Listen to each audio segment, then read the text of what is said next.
माननीय श्री पाटील सर यांचे आगमन झालेलं आहे. जिल्हा परिषदेच्या मुख्य कार्यकारी अधिकारी माननीय यास्मिन नागराजन मॅडम, जिल्हा विकास समन्वय संनियंत्रण दिशा समितीची बैठक आज माननीय खासदार श्रीमंत छत्रपती उदयनराजे भोसले यांच्या अध्यक्षतेखाली आयोजित केली आहे. आजच्या बैठकीच्या वेळेला दिशा समितीचे अध्यक्ष माननीय श्रीमंत छत्रपती आता खिंडेवाडीपासून इकडं भूताळी वेळापरीच्या रस्त्याची परिस्थिती संपूर्ण म्हणजे लोकप्रतिनिधी या ठिकाणी निधी आणण्यासाठी काम करतात, निधी येतोय, परंतु ठेकेदारांच्या कामाच्या पद्धतीमुळे लोकप्रतिनिधींना खालीमान घालायची वेळ आणण्याची परिस्थिती आपल्या माध्यमातून होत आलेली आहे. इतकी दयनीय परिस्थिती आहे. पुणे मुंबईला जाणाऱ्या लोकांचा असणारी जी संपूर्ण जे प्रवासी आहे त्यांच्यासाठी टायर फटाफट फुटून जात आहे. आता पुन्हा बंद केला पाहिजे. 4 दिवसाच्या पावसात जर लिहायला झाले तर हा पूर्ण पावसाळा कसा काढणार? ह्या दुरुस्त्या तुमचं नवीन काम चाललंय त्याच्याबद्दल आम्हाला जमत नाही. प्रोग्रेस आहे किंवा कंपनीचा रिलायन्सच्या बाबतीतला काय प्रश्न होता तो मोठ्या केंद्र शासन स्तरावरचा विषय तो मिटला.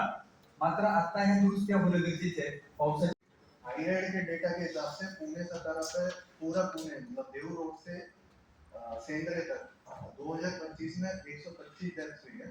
जी आपली दिशा समितीची सभा झाली ती 19/7 म्हणजे जवळजवळ जिल्हाधिकारी महोदय महासाहेब 1 वर्ष झालं आजच्या सभेला. मागच्या सभेलाच मी मुद्दा मांडला होता. पुढचे अधिकारी आहेत म्हणून मुद्दा पुन्हा एकदा म्हणतो की खेड फाट्याच्या अलीकडे हॉटेल मानसी यांनी डिवायडर तोडला होता. त्या डिवायडर तोडल्यामुळे गोव्याचे पर्यटक बिचारे आपल्या इथे फिरायला आले होते, पण तो डिवायडर तोडल्यामुळे त्याचा जागीच मृत्यू झाला होता गोव्याच्या पर्यटकांचा. हा मुद्दा मांडला होता मी, पण ते म्हणजे 8 दिवसात कारवाई करतो, परंतु आज देखील काही कारवाई नाही. जिल्हाधिकारी महोदय, मी आमच्या आरपीआयच्या संघटनेच्या वतीने आपल्याला निवेदन दिले होते. आमचा हॉटेलवाल्यांना विरोध नाही, परंतु जे डिवायडर तोडताय ते ज्याला जेवण करायचंय तो सर्व्हिस रोडने जेवण करायला, परंतु तुम्ही डिवायडर तोडू नका. आणि पोलीस प्रशासनाने देखील तिथे बॅनर लावलेले आहे, बोर्ड लावलेला आहे की जो डिवायडर तोडेल त्याच्याला 3 वर्ष केलं आहे, परंतु आज देखील कोणावरही कारवाई झाली नाही. त्याचप्रमाणे साहेब आता सांगतात की बोगदे चांगले झालेले आहेत, ब्रिज पण चांगला झाला आहे, परंतु रस्त्यावरती टोल नाक्यावरती खड्डे पडले त्याचं काय?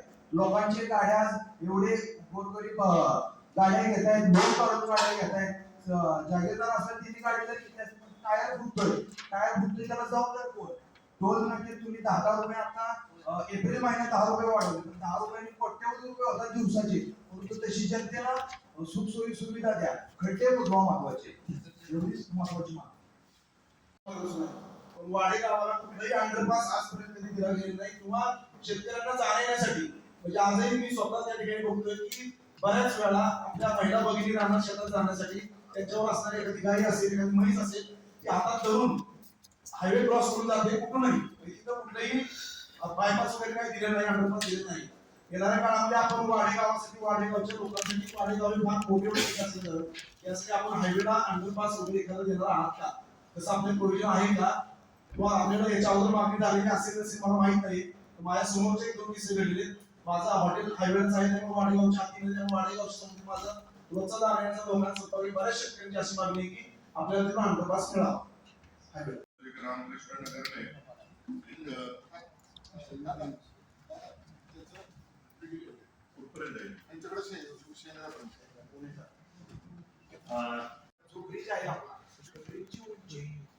ब्रिजची उंची ही भरपूर कमी प्रमाणात आहे, त्यामुळे जवळजवळ एक 35-40 हजार लोकांना तिथे ब्रिजचा भरपूर त्रास होतोय. त्याच्या खाली खड्डे देखील पडलेले आहेत. लोक 4-5 हजार लोक रोज साताऱ्यात चालत येत असतात, पावसाच्या पाण्यामुळे भरपूर त्यांना त्रास होतोय. ब्रिजची उंची कमी असल्यामुळे ऊसाची टॉयले म्हणा, लोकांचे ऊसाची टॉयले तिथे आज जाऊ शकत नाही, मोठमोठ्या गाड्या तिथे जाऊ शकत नाही. त्यामुळे पुलाची उंची वाढवण्यात यावी. सगळे सातारच्या ब्रिजच्या उंची वाढलेल्या आहेत, परंतु खेडची उंची नाही वाढली.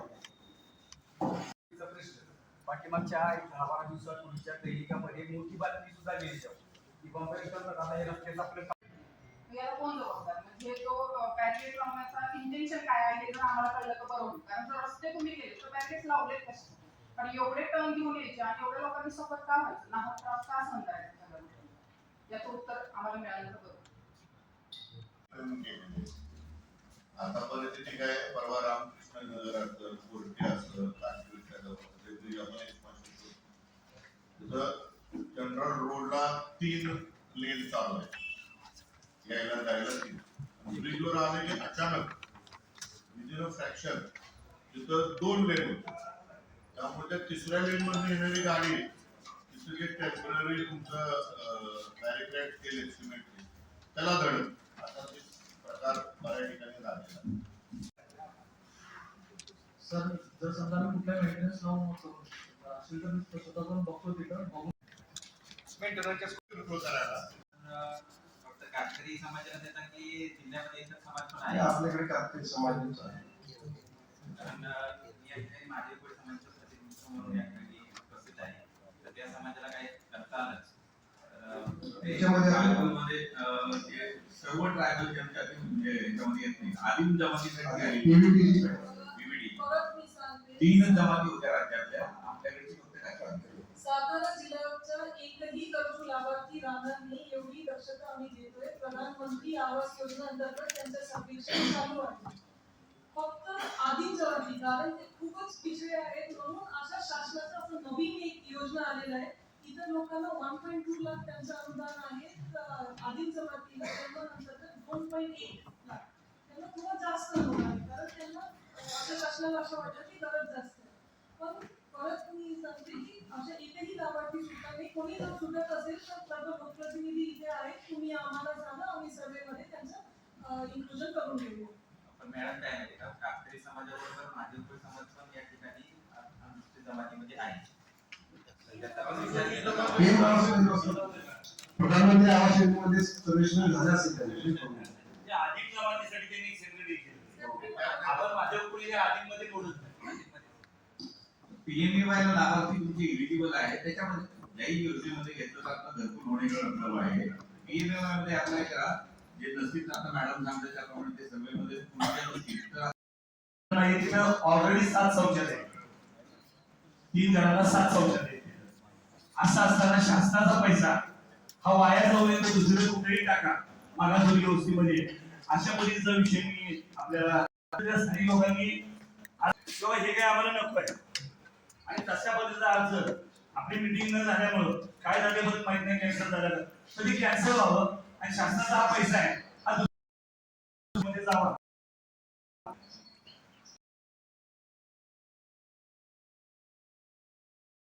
7-8 महिने सुद्धा झालेली नाही. तर ही मात्र सिरियस पॉइंट उन्होंने रेज किया है की स्मार्ट मीटर बद्दलच बोलतो.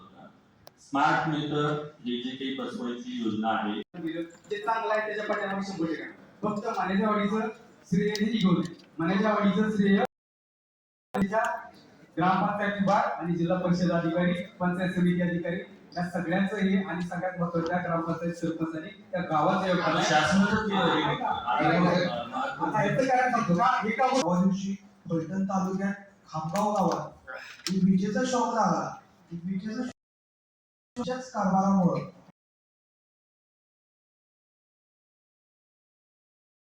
परंतु जे 4 जण जे मृत्युमुखी पडले, त्यामुळे ती जी अधिकारी असतील दोषी त्यांच्या